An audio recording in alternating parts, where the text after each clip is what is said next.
자, 강의를 시작하겠습니다.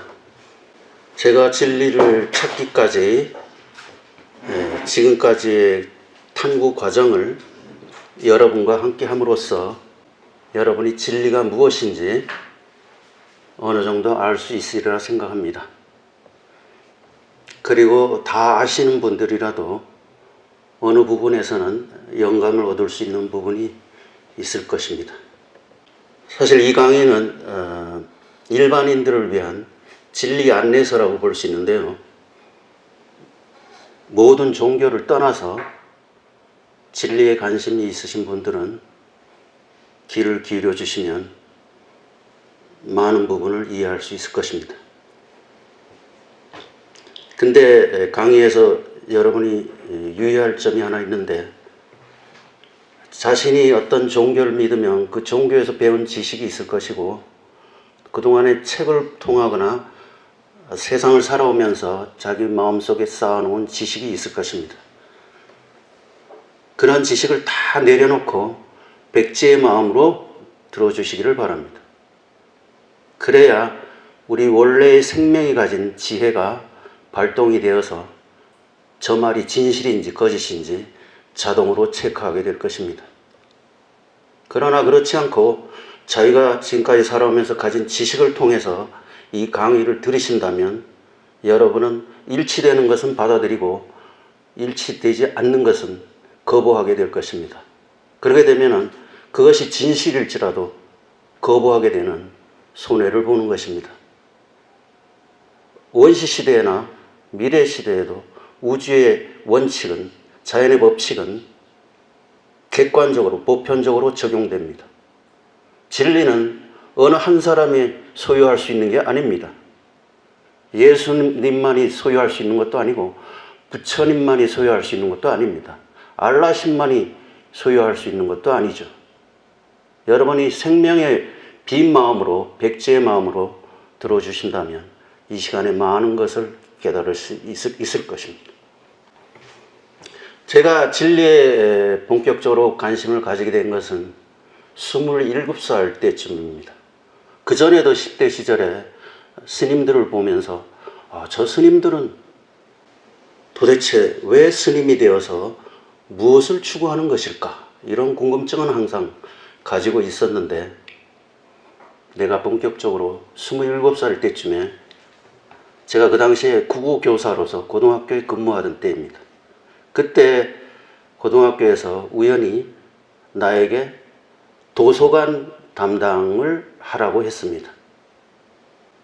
가만히 지금 생각해 보면 그것은 우연이 아닌 것 같았어요. 그 당시에 내 마음 무의식 속에는 진리 탐구의 씨앗이 서서히 싹을 틔우기 시작했던 것 같아요.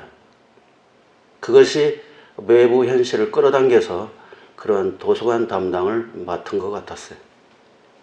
그래서 도서관에는 수많은 책들이 있었지만 내가 특히 관심을 가진 것은 진리에 관한 책이었어요. 3대 종교의 성현들,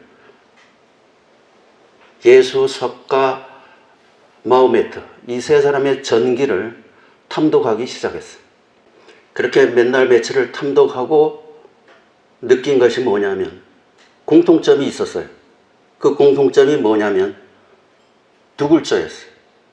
한번 맞춰보세요. 두 글자. 모든 종교의 공통점. 사랑이었어요. 또 다른 말로 하면 생명이었어. 생명. 생명. 생명이 도대체 뭔가? 여기에 진리가 있나? 그때부터 좀 더 깊이 파고들기 시작했죠. 당시에 그 도서관에 동국대학교 출판부에서 만들어낸 그 불교 경전 책이 있었어요. 그것을 또 탐독하기 시작했죠. 그렇게 탐독하다가 어느 부분에서 정말 가슴이 벅차오르면서 환희가 느껴지는 부분이 있었어요. 그 구절에 대한 설명이 나를 그렇게 만들었어요. 그것이 뭐냐면 나는 무엇인가? 나는 없다. 아, 이 구절이었어요. 이 구절에 대한 그 성현들의 설명을 들으면서, 읽으면서 가슴에 환희가 벅차올랐어요. 그때 나는 잠깐 내 마음속에 빈 허공을 느꼈던 것이죠. 자, 그러면 이제부터 제가 거쳐온 진리탐구의 과정을 함께 나눠보도록 합시다. 아시는 분은 다 아시겠지만 우리에게는 나라는 것이 있어요. 나, 너, 다 서로 다른 생각을 갖고 있는 이런 구분을 하는 에고가 있어요. 영어로는 에고인데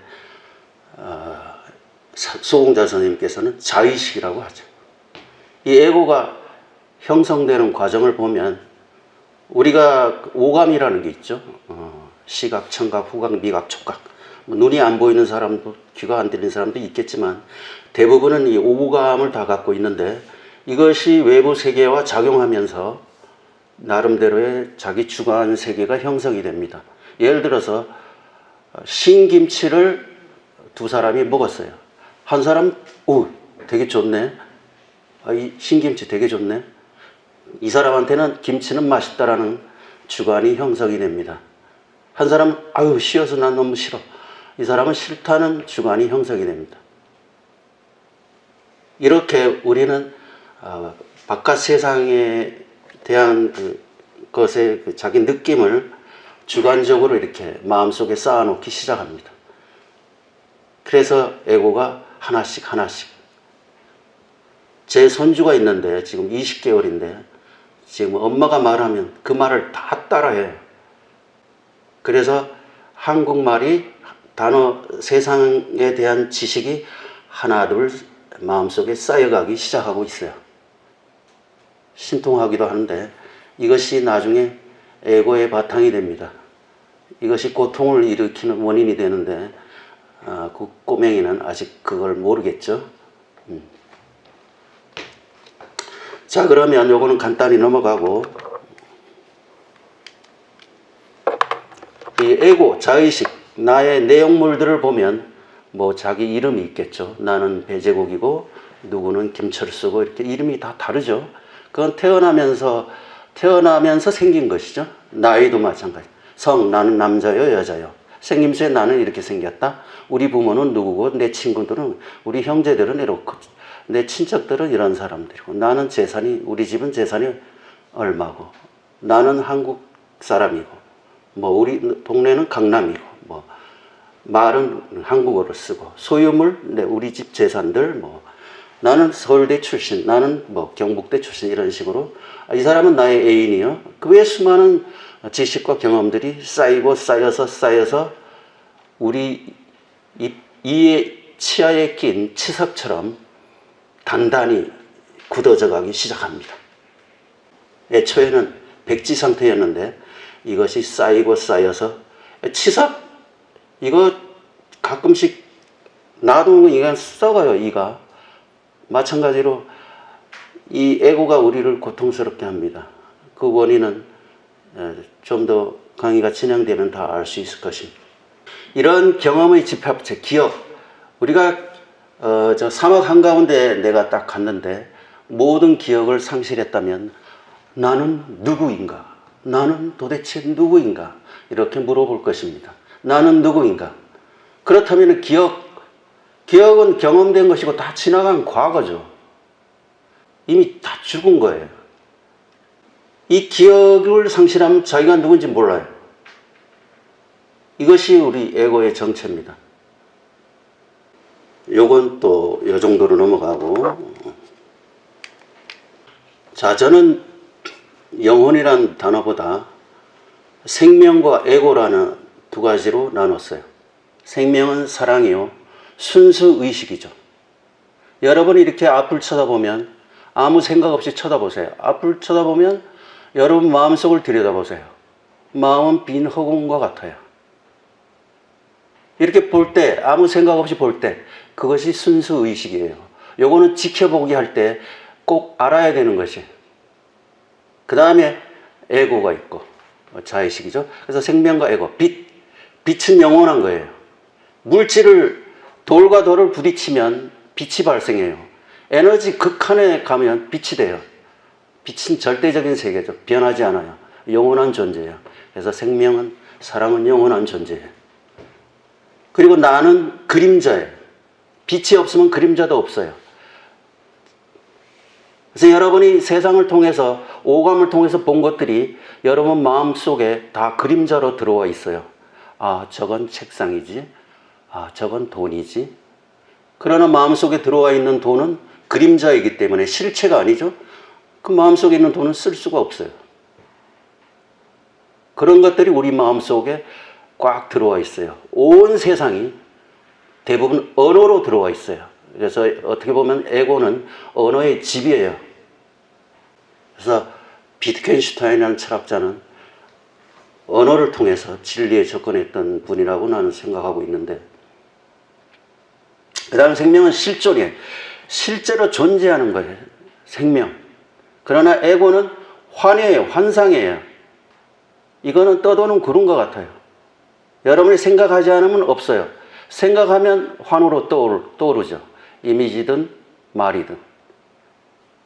그 다음에 하늘. 우리 마음은 들여다보면, 생각 없을 때 들여다보면 허공이에요. 하늘과 같아요. 거기에 생각이 떠돌면 그것이 구름과 같은 거예요. 구름이 사라질 때 허공만 있죠. 요게 생명의 상태예요. 순수의식. 사실 간단해요. 뭐 진리를 찾으러 먼 데 갈 필요가 없어요. 봄은 우리 집 마당에 있어요. 나무에 싹이 트면 그게 봄이에요. 진리를 찾으러 수없이 돌아다녔다가 다시 원위치로 자기 자신한테로 돌아오게 되죠. 내가 전부니까, 내가 세상이고 내가 우주고. 거울에 비유하면, 생명을 거울에 비유하면 거울에 비치는 상, 이미지, 그 모습들은 그게 들어와서 내가 보고 듣고 오감을 통해서 쌓은 것이 내 마음속에 상이 되는 거예요. 그게 에고고. 그러나 이 거울하고 우리 생명하고 다른 점은, 거울은 그 비출 때만 존재하고 다른 것을 비출 때는 그 전의 것은 사라져요. 그러나 우리 마음은 비출 때만 있는 게 아니고 다른 것을 비춰도 마음속에 잔상으로 남아 있어요. 그것이 오래도록 남는 게 있고 금방 사라지는 것도 있고, 치매 걸리면 금방 없어지겠죠. 이런 상들이 우리 마음에 비쳐요. 그림자죠, 사실. 실체가 아니에요. 우리 마음속에 돈은 쓸 수가 없어요. 마음속의 바다에는 갈매기가 날지 않아요. 그 다음에 바다와 파도를 비유하면, 바다는 뭐 영원하지는 않겠지만 거기에 파도가 순간적으로 칠 때가 있죠. 그래서 에고는 사실 생명 에너지에 속해요. 살아있지 않으면 에고도 존재할 수가 없어요. 살아있는 에너지에서 파도 쳐 나온 것이 에고예요. 이 에고가 다시 죽을 때는 바다로 돌아가야 돼요. 생명의 원천으로 돌아가야 돼요. 그것이 우리가 흔히 말하는 죽음인데, 생명은 죽음이 없어요. 요거 자세한 내용은 계속 또 나올 테니까요. 그 다음에 생명은 순수 현재예요. 여러분이 생각 없이 앞을 계속 바라보고 있으면 그게 계속 현재예요. 계속 현재. 근데 눈앞에 자꾸 무슨 자동차가 지나가거나 사람이 지나가거나 이런 환경의 변화가 있기 때문에 영원한 현재라는 걸 잘 인식을 못 하는데, 정말 어떤 미동도 없는 환경 속에서 눈을 뜨고 앞을 계속 바라만 보고 있을 때 순수 현재만 영원히 지속돼요. 우리 몸은 뭐 변해서 늙어갈지라도 이렇게 바라보는 그 비어있는 의식은 영원히 변하지 않아요. 그럼 에고는 뭐냐? 과거예요. 경험한 세계는 다 과거예요. 여러분이 한국어를 할 수 있는, 한국어도 다 배웠잖아요. 어릴 때부터. 우리 뭐 엄마 단어를 따라해서 배웠듯이 다 배워서 쌓였어요. 그 과거예요, 과거. 과거가 기억이고 이것이 시간을 만들어내요. 그래서 좀 이따가 시간에 속한 것과 시간에 속하지 않은 것을 구별해 보도록 하겠습니다. 자, 그 다음 오늘 요거는 여기까지 하고, 요건 뭐 다 아는 거죠. 몸은 허상이다. 몸은 이렇게 존재하고는 있지만 과학적으로 분석해 보면 5대 요소로 되어 있어요. 흙, 물, 불, 공기, 허공, 이렇게. 그래서 우리가 보통 나의 몸, 그 몸이 나는 아니네요. 팔이 잘렸다, 그래도 나는 있잖아요. 나의 생각 안 해도 나는 존재하죠. 나의 마음, 이것도 마찬가지. 나의 다리, 나의 머리, 나의 팔. 그러면 나는 도대체 뭐냐? 나는 존재예요. 이렇게 살아있음, 존재, 생명, 에너지 자체. 이게 진짜 나예요.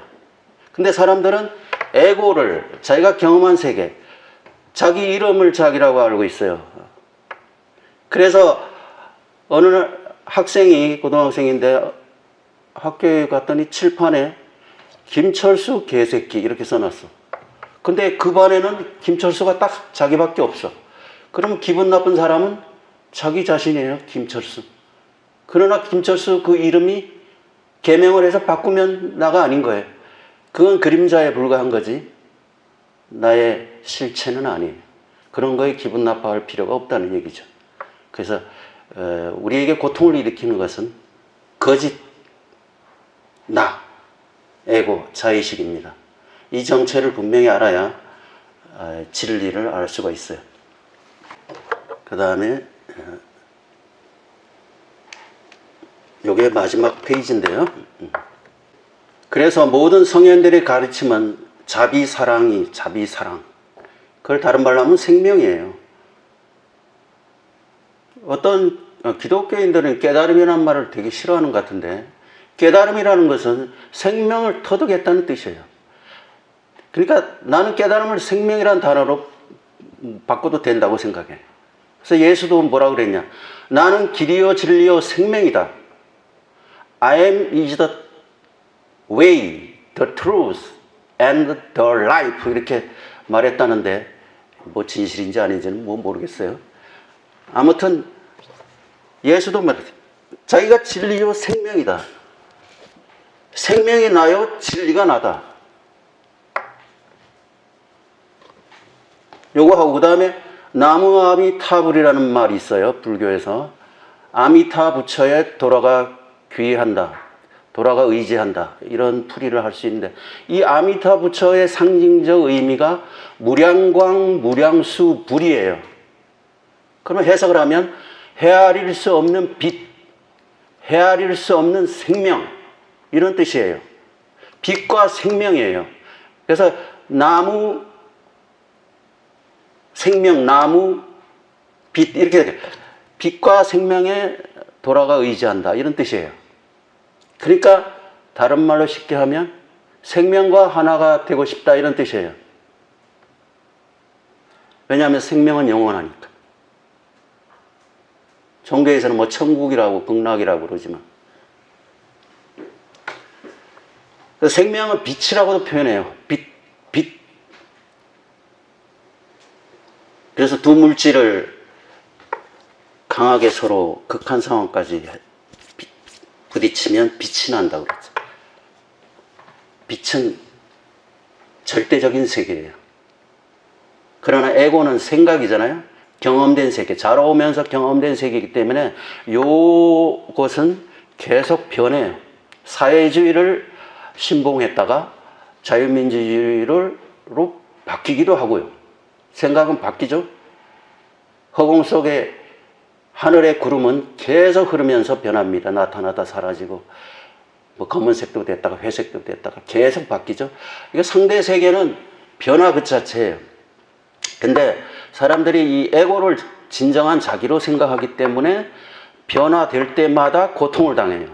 예를 들어서 마음속에 자기 부모님이 들어와 있는데 부모님이 어느 날 눈앞에서 돌아가셨다, 차 사고로. 그럼 가슴이 얼마나 아프겠어요. 그러나 그 앞에서 기억을 상실한다면, 저번 교통사고 났네, 누구지? 마음이 하나도 안 아파요. 그러면 에고라는 것은 진짜가 아닌 거예요. 생명이 진짜지. 잠시 우리가 갖고 수단으로 쓰는 거지. 이 상대 세계를 자기라고, 변화하는 세계를 자기라고 하니까 변화할 때마다 괴로운 거예요. 어떤 연예인은 누군가 자기한테 댓글을 나쁘게 쓰면 그것 때문에 또 매우 괴로워하는 그런 연예인도 있어요. 단지 한국어잖아요. 한국어를 모르면 그 댓글에 상처받을 일이 있나요? 한국어는 과거인데 마음속에 그림자잖아요. 사람들은 그림자 때문에 괴로워해요. 그림자가 아닌 빛, 생명을 찾아야 하는 이유이기도 하죠. 그래서 에너지는, 우리 과학에서 에너지는 불변이다. 질량 불변의 법칙, 여러분 이런 거 배웠으니까 다 아시겠죠? 생명 에너지는 불변입니다. 자, 앞을 눈 감고 한번 자기 마음을 들여다보세요. 눈 감고 이렇게 있으면 느껴지는 게 있죠.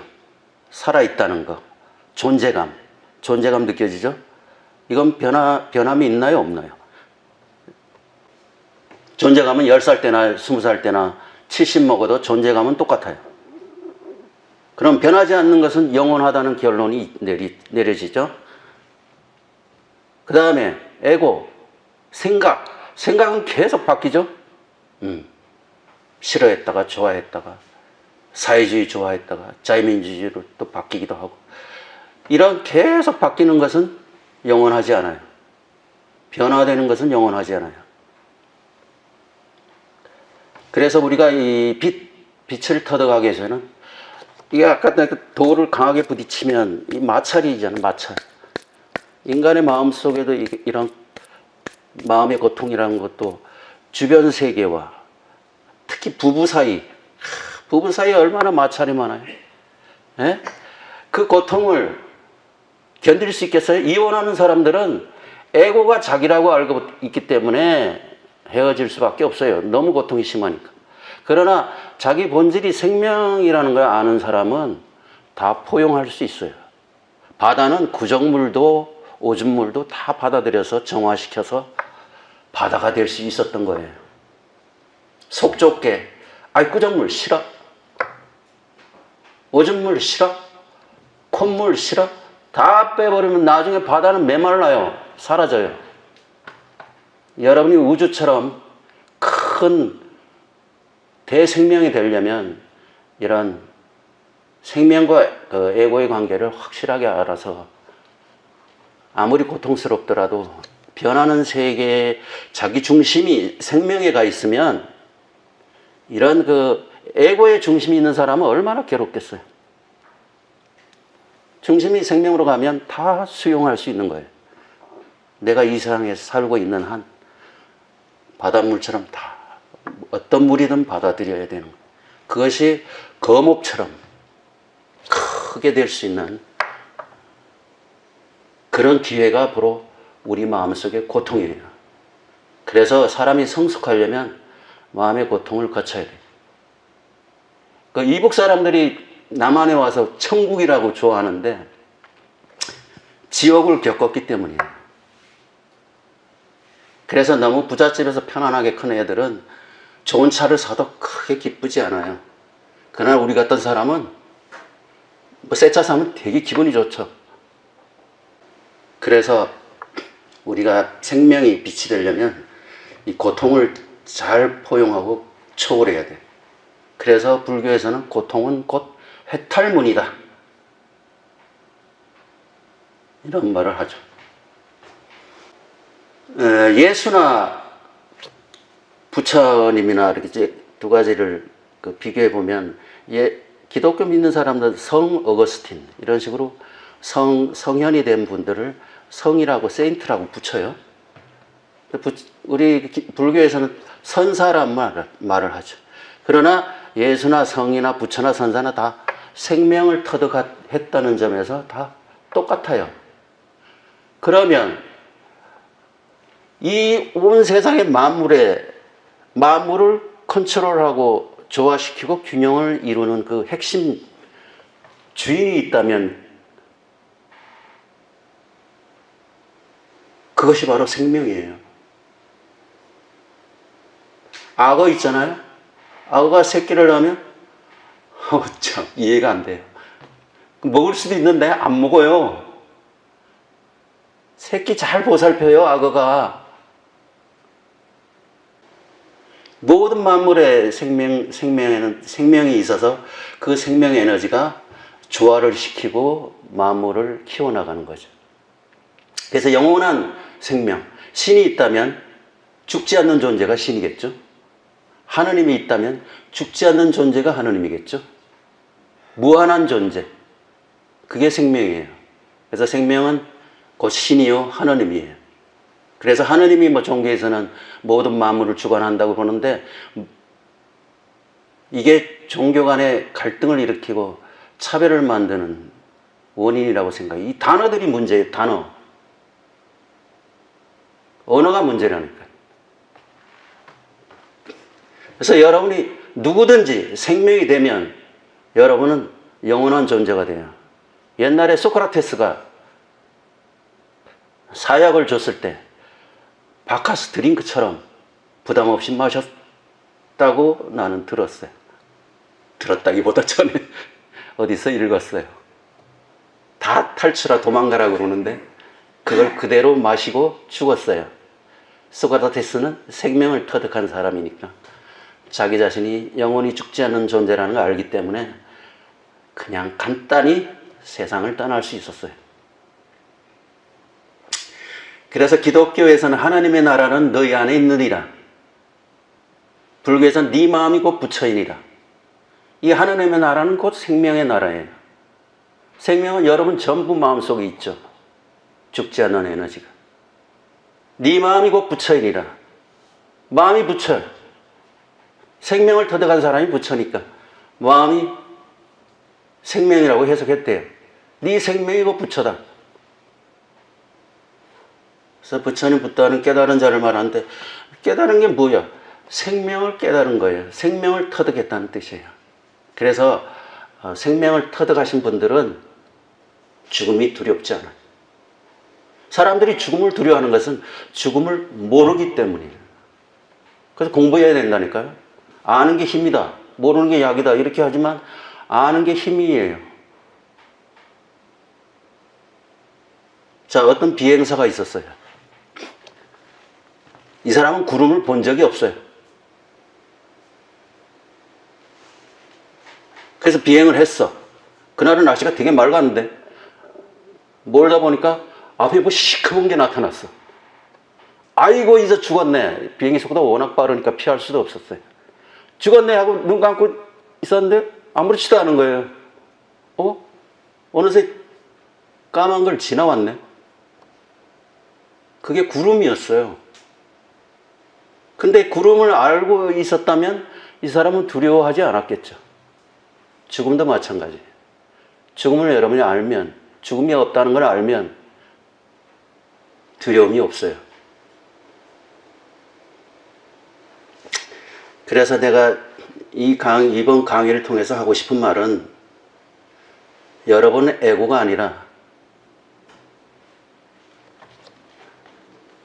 여기 그릇이 하나 있어요. 이 그릇에다가 냉면도 담을 수 있고 국밥도 담을 수 있고 뭐 카레도 담을 수 있고 온갖 음식을 담을 수 있어요. 근데 사람들은 이 생명이라는 그릇에 자라오면서 자기가 배운, 쌓아놓은 자기 이름, 자기가 알고 있는 모든 것을 이 그릇 안에다 담아놨어요. 그리고 그 그릇 안에 담겨진 것을 자기라고 알고 있어. 이건 그릇의 내용은 계속 바뀔 수 있잖아요. 냉면 빼고 국밥 넣으면 국밥이 되는 거고. 그러나 그 바뀌지 않는 그릇, 이것이 자기의 본질이라는 걸, 이 텅 빈 허공, 이 생명이 자기의 본질이라는 걸 알면 아무리 바뀌어도 바뀌는 것에 상처를 받지 않다. 몸이 나는 아니니까. 우리는 옷과 같은 거예요, 몸은. 그래서 이러한 진리를 우리가 알게 되면 에고가 진정한 나가 아니고 빛이 생명이, 영원한 이 생명이 나라는 걸 알면 우리가 이 세상을 좀 더 고통 없이 자유롭게, 생명 에너지는 무한하니까요. 자기가 뭐 하고 싶은 거 있으면 생명을 써서 하면 되니까요.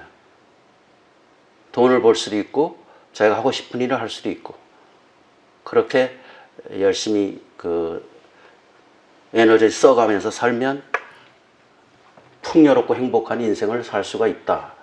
그래서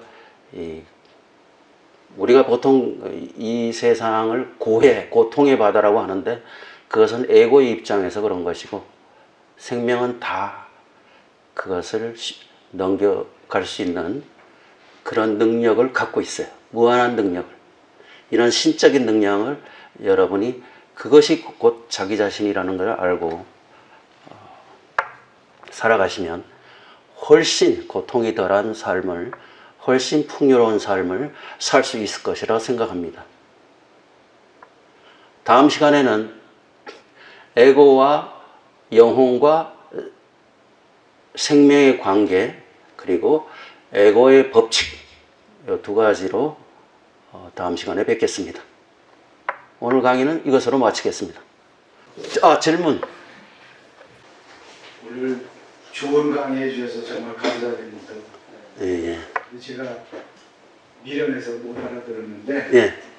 처음에 강의하실 때는 마음이라는 게 예. 아침 저녁으로 바뀌잖아요. 예. 그래서 진정한 나가 아니라고 말씀을 하셨다가 예. 마지막에 가서 마음이 부처다라고 예. 말씀을 하셨어요. 예. 언어적으로 약간 모순이 있는 것 같은데 거기에 대해서 설명 한번 해주셨으면 좋겠어요. 예, 알았습니다. 그 다음에 진정한 본성은 허공이다, 또 이런 말씀을 하셨어요. 근데 그 허공인데 또 생명이잖아요. 우리들이 쉽게 생각할 때는 허공 아니면 텅 빈 아무것도 없는 것 같은데, 또 생명이란 또 무엇이냐.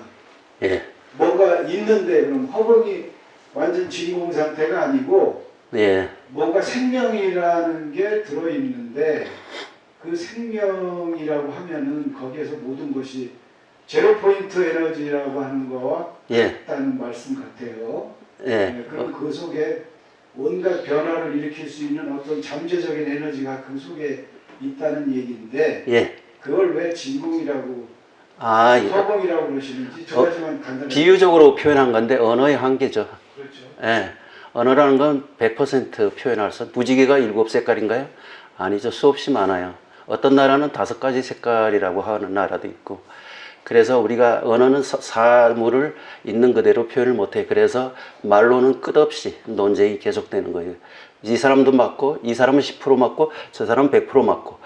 100% 100% 맞는 건 없어요.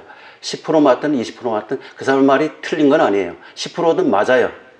90%가 틀린 거지. 맞아요. 그렇기 때문에 싸움이 일어나는 거예요. 끝없이. 그래서 논쟁은 끝이 없는 것은 언어의 한계예요. 언어는 실체가 아니거든. 그래서 첫 번째, 마음이고 부처다 할 때는, 마음에는 영혼도 있고 에고도 있고, 그 바탕은 생명이죠. 이걸 다 묶어서 그냥 마음이라고 그래요. 그러니까 마음이 없으면 깨달을 수도 없는 거죠. 그 생명 에너지, 그 마음을 통해서 깨닫는 거지. 그래서 그 에고와 사실 그 생명 에너지 안에 영혼도 있고 에고도 있어요. 영혼이 70%라면 에고가 30%. 이것이 100% 생명 안에 있는 거죠. 그래서 영혼은 이게 영혼은 무의식이잖아요. 이 70% 때문에 이 영혼에 담긴 그 습기, 이거 70%의 힘, 30% 가지고 70% 이익이 되게 힘들죠. 이건 다음 시간에 계속 나올 건데, 이 정도로 하고, 마음 속에는 그런 여러 가지가 복합되어 있는데, 네 마음이 곧 부처인이라 할 때는 생명을 위주로 생각하시면 되겠어요. 그리고 아까 내가 표현한 허공이라는 표현은 그 언어의 한계라고 보시고, 텅 비어 있는 게 아니고 꽉 차 있으면서도 텅 비어 있는 거죠. 있으면서도 없는 것이고, 있고 없음도 아니다 그러는데, 아무튼 그 에너지의 세계에는 무한한 힘이 들어가 있는, 무한한 가능성이 들어가 있는, 온 만물을 창조하는 그런 힘이 들어가 있는 공간이라고 생각하시면 되겠어요. 생명, 뭐 보통 기라고도 하죠. 기, 에너지. 이것이 만물을 변화시키죠. 뭐 이 정도면 되겠습니까? 자, 그러면 또 질문이 없으면 여기서 마치겠습니다.